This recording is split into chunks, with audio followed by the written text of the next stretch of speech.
That's insane.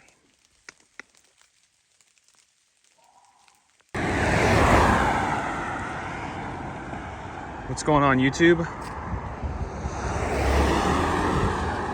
God, it feels really weird to say that. So yeah, I am officially on YouTube. I don't know how long I'm gonna be keeping this up. Kind of had a spur of the moment idea that I wanted to start making some long form YouTube stuff. I started the Instagram page, a little earlier this year, and obviously it's kind of taken off, which I'm eternally grateful to all you guys who watch that stuff. And yeah, it just felt like a nice, kind of cool idea to do some YouTube, do some long form, more behind the scenes kind of things. Probably not going to be doing this every time I go out. The fact that you guys are seeing this footage at all means that I probably saw what I'm after. But I'm out here in what I would consider pretty much urban habitat in Orange County here, looking for a pretty harmful invasive. But yeah, this is a spot I've scouted before. I've seen the critter that I'm after. Haven't made a video yet on the Instagram page because I haven't been able to catch them, which is why I am in sandals. I hope I don't have to get into the water tonight, but I am prepared to do so. Now, as of the time of recording this, it is mid-January, and herping has been absolutely dismal lately. Here in Southern California, we have not received any significant rainfall yet this winter. In a typical year, by this point, we'd be at least being able to occupy our time finding all the typical salamanders and amphibians that are out. But given the cold temperatures and the lack of rain, I haven't seen a snake in probably about a month. And that's with pretty frequent searching. We're coming up to the ditch where I saw these animals the other night. I'm gonna film vertically just in case I do spot one of these guys. I can use the footage for a new video. So we'll see what happens here. Okay, so I've spotted our culprit.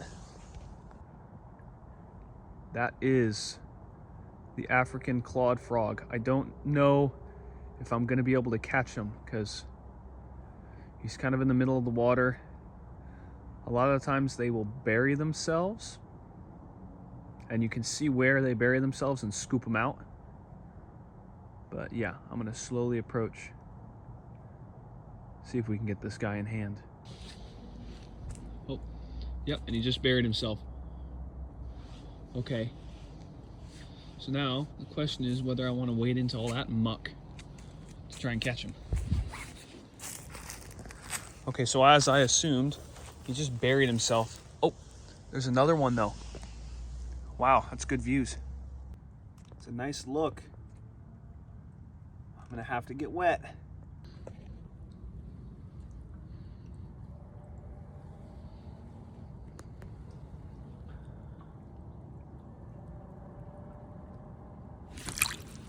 And he slipped away. Shit. All right, well, things are starting to get kind of ridiculous. I've missed the grab on, there's actually two of them in here. I've seen two, but I've missed the grab on them over and over again. And every time I plunge my hands into the mud, it gets murky and it becomes hard to spot, and it will settle, but it takes time. So, oh, hello, there's one.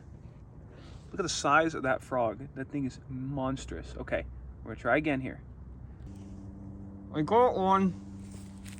All right, guys, so I got the smaller of the two. I'm gonna get away from the water right now so I don't lose him. So here he is, back up on the road, away from the water. As you can see, this guy really wants to get away. Oh, yep, that's your African clawed frog. So definitely a very bizarre looking amphibian. Upward turned eyes. You can tell it's very adapted to living in the water. These guys only leave the water to migrate overland during rainstorms, which is not very frequently. As you can see, just a very bizarre shaped animal. Oh, and he's digging into me with his claws. So these guys are not called clawed frogs for no reason. I can get him to stop moving here. Ow. You can see the claws that they have. So Southern California has a lot of non-native species, obviously. And under most circumstances, even with the non-native stuff, I will let things go. But this clawed frog is going to be humanely euthanized because these guys are an extremely invasive animal that is very harmful to a lot of native species. Now this frog is not that big. There was a bigger one in the pool. I'll see if I can catch him again afterwards, but these guys, like the bullfrogs that we have out here that are also non-native, eat anything that they can.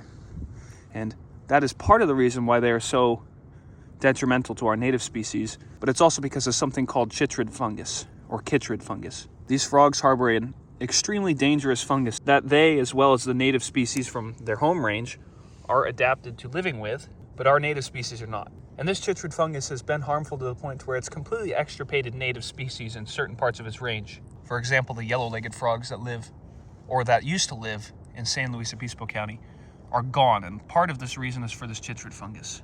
But yeah, that's one down. We're gonna go see if we can catch the big boy. And there's Big Bertha. First try this time around. I don't know why it was such a nightmare the first time. But yeah, it's a shame that these guys are so harmful because they are just a very cool, albeit slimy, creature. Get back here. In a perfect world, you could admire these guys in their natural habitat and call it a day, but we don't live in a perfect world, do we? We do not. All right, so there we go. New critter for the series, as well as just making this ditch here a little bit less overrun with invasives. Under most circumstances, I would just leave things be with most non-native species, but those things are absolutely terrible, as cool as they are. But yeah, that's that. I'm gonna walk back to the car and go take a shower because I am disgusting right now. I'm not sure when the next time I'm gonna be able to get out is. There is, for the first time this winter, some rain in the distant forecast. So hopefully that'll actually spur some movement from some of our cool native stuff. But yeah, I'll be back with you guys the next time I get out.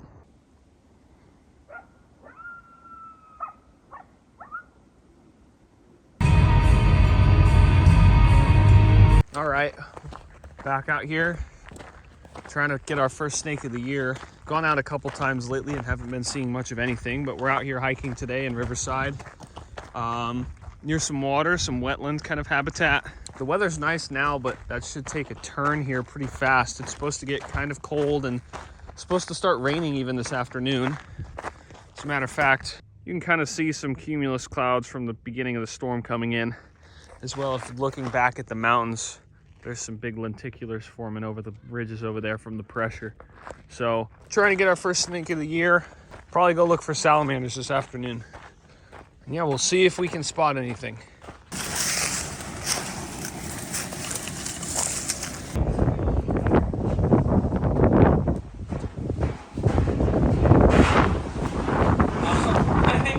I think we got a problem here. Roadrunner.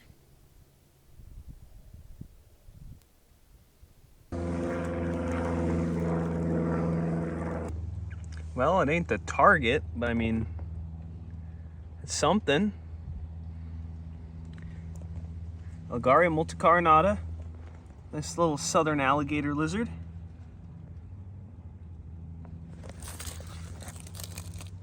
He's cold. Just a little guy. He's missing his part of his tail. You can see sort of regrowing his tail there. Nice typical little pale southern alligator lizard. Just flipped under this garbage. I mean, considering how slow the herping's been today, I'll definitely take it. These guys are quite a common lizard, but I mean, you cannot deny that they are pretty cool looking. Back you go. There he goes. 3 more yummy trash creatures. Herping can be pretty gross sometimes, but do what you gotta do.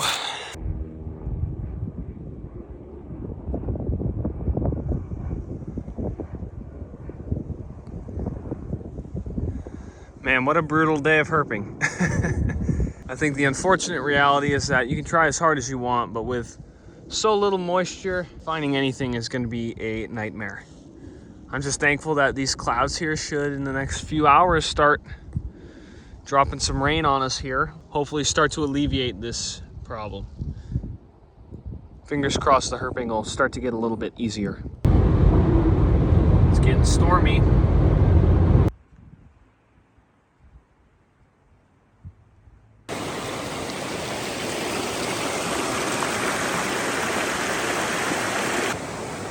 Okay, so there's actually some little trout in here.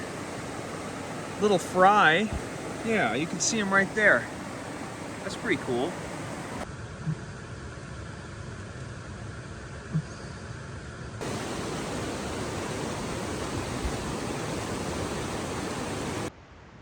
There's a gray fox up there. Yeah, you can see his eye shine. Yeah. Oh, that's a ringtail. Oh, no way. Oh, that's worth the outing right there. Holy cow. Yeah, look at that. Just working his way up through the rock pile. That's amazing. I've only ever seen one other live ringtail in Southern California. Yep, you can see his eye shine again. There he goes. Oh, that's so awesome. Yeah, definitely. Wow. Great looks too. He's a little far away, but oh man. Look at his tail sticking out. I mean, even if we don't find any cool herps, that was worth the night out for me. Holy cow. Ringtails are very elusive creatures in Southern California, so they are so freaking cool. Tonight's a victory as far as I'm concerned. As you can see, we are starting to get a little bit of drizzle. It's not much yet. Hopefully it picks up, but I mean, it's already pretty late. I mean, granted, I don't exactly have anything else to do right now, so I will stick around and see what happens here, but that's freaking awesome. That is so cool. That saves the day for me. This is the first significant rain right now in about 9 months. Oh, here it comes. Oh, here. Okay. Now it's going to get wet. There's the rain. Someone's moving. Now, is that you talking, or is that one of them horsehair worms talking? I don't know, but I won't interfere, I guess. Well, I decided to get back in the car and drive up the road a little ways. And as you can see, it's snowing up here. I'm only 10 minutes further up the road. I am in a snowstorm now. There's snow starting to cover the roads. Pretty crazy. So yeah, I'm gonna head back down a little ways. All right, guys, well, I am back off of the mountain here. I stopped back at our lower elevation spot and walked around for a little bit and didn't see anything. I think unfortunately the rain just started a little bit too late tonight. I've noticed typically if it's not raining when the sun's going down, the salamanders are just a lot less likely to move. It is what it is there. If anything, I am extremely happy that I got to see that ringtail today. That was definitely a highlight for me lately just because the herping has been so slow, but that was awesome. We do have rain in the forecast tomorrow, and I'm hoping I will be able to get out tomorrow evening and try some salamander hunting again. All right, I will see you guys tomorrow. What's going on, everybody? It is the next night. We've had a nice amount of rain throughout the day today. Everything's nice and wet, which is certainly quite nice to see. I am in the in Orange County tonight, and I'm going to be looking for amphibian species. There's a pretty decent handful of species, I would say, that are expected out here, ranging from very common to some that are pretty rare. I don't know what we're going to get into tonight, but we're going to hike for a few hours, just walk along these trails here and see if we can spot anything crossing the path. I know the last few outings have kind of been disasters, but man, I would sure hope, given these weather conditions, that is going to turn around tonight. We will see shortly, I guess. Is there enough snails? They just keep going. That's crazy. The snails are fans of this rain. I have to imagine our amphibious friends will be too. Just like that, ladies and gentlemen. Whoa! We have our first Southern California slender salamander of the year, Batrachoceps major. on the crawl right here at the side of this ditch. It's awesome. These guys by this time in the year would typically be very common, but this is not a typical year and there has been no rain. So the moisture is here and so are the salamanders. That's awesome. This guy is a pretty typical size for an adult.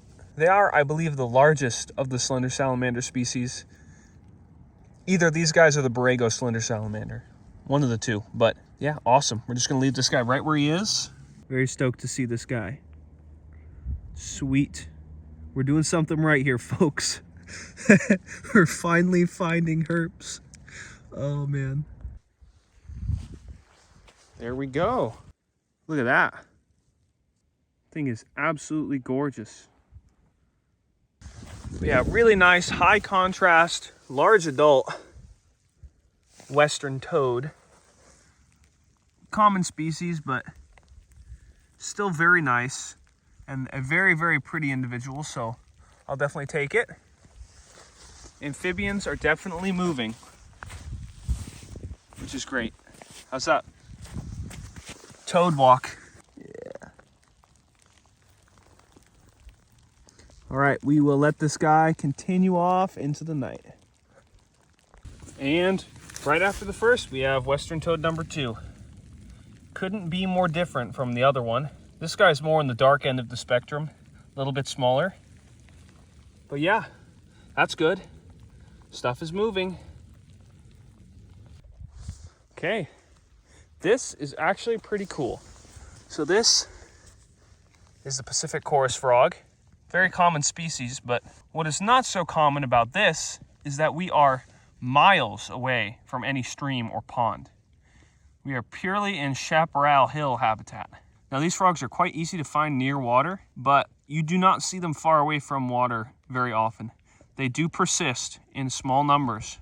But I mean, this frog here probably has not been on the surface for 6 months or longer because there has been nothing approximating moisture at all in this area, which is pretty cool. We are getting our diversity up here. 3rd species of amphibian for the night. And we will leave this guy where he is and keep on moving. Western toad number 3. It's like, yep, I'm out of here. Western toad number 4, another very pretty one. Number 5, maybe the prettiest one yet. They must just make them different out this way, because a lot of them have been very nice like this. I've not really done hardly any herping and no amphibian hunting in this particular area, so this is all new stuff for me. Very cool. I love that really high contrast white pinstripe that this guy's got. All right, keep it moving. All right, we got back-to-back bros. We got chorus frog number 3 and western toad number 5, a dark one. Western toad number 6 right up the path, and this one looks very different. He's almost kind of yellowish green. Pretty cool. All right, so the habitat is starting to change. I'm kind of dropping down into a canyon, and I am getting into these guys. Kind of sketchy here, very slippery. But I'm getting into these guys left, right, and center. I just showed you 13. That's 14. And I can see the eye shine from number 15 right here. So I'm not gonna show them all off. They're everywhere now, which is cool. It's great. It's good to see some amphibians out and some good numbers here. But yeah, we are dropping into a canyon that should have some water at the bottom of it. Get a little habitat change. And we'll see if our amphibian observations change as well. See what happens. That might be the coolest thing I've ever seen. That's a long-eared owl. Oh my God. That is absolutely ridiculous.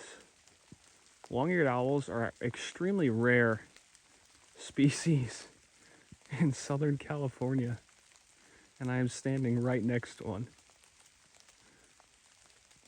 That is bonkers.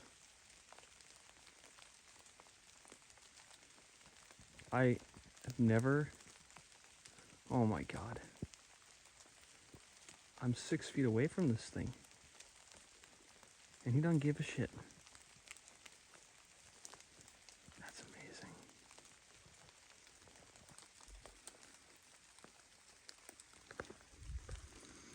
I'm seriously point blank. Oh my God. That's ridiculous. That's insane.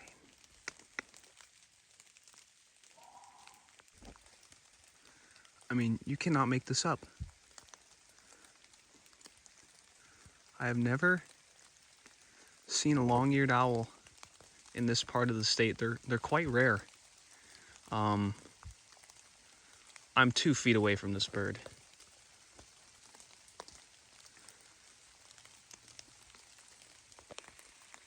I think he's gonna fly. All right, buddy, here, I'll back up. That's ridiculous, man. You cannot make this up.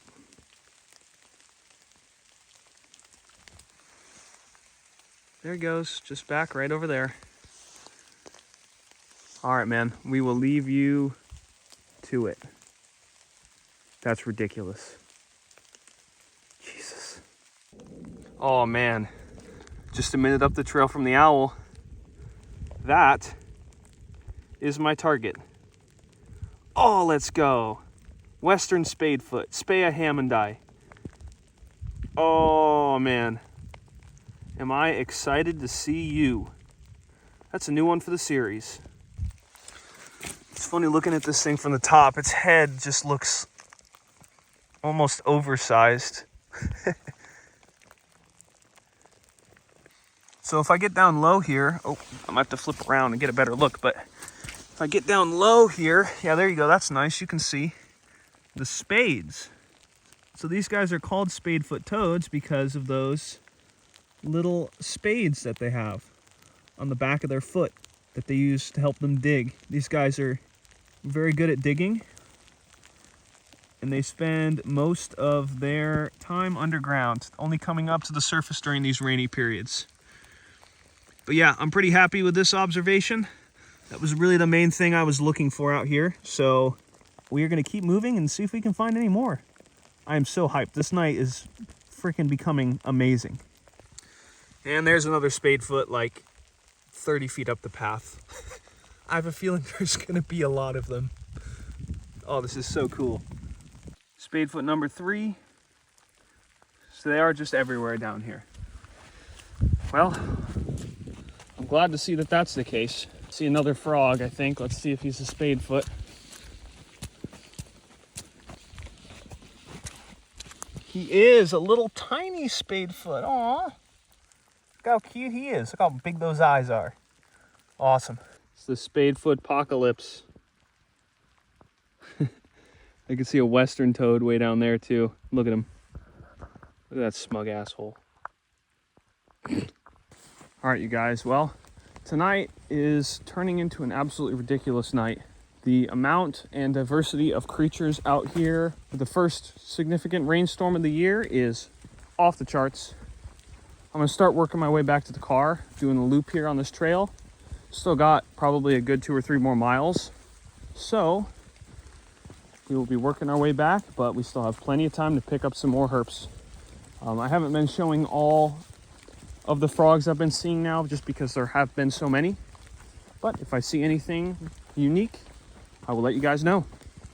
All right, so you guys can see I am back in civilization here. Gonna be coming up with my car pretty soon. That was an insane night of herping. Finally. It's been dud after dud after dud after dud lately, so to be able to get out and actually kind of score feels good. Feels real good. Just got back at the car now. And yeah, that was epic. We ended the night with 55 western toads, 6 western spadefoots, 3 Pacific chorus frogs, and a single Southern California slender salamander. I think this is as good a point as any to end this video. I want to thank you all very much for watching. Looks like in a few more days after the storm blows through, the temperatures are going to warm up a little bit. And looks like we might finally be able to get into some snakes. I hope. But yeah, I will see you guys in the next video.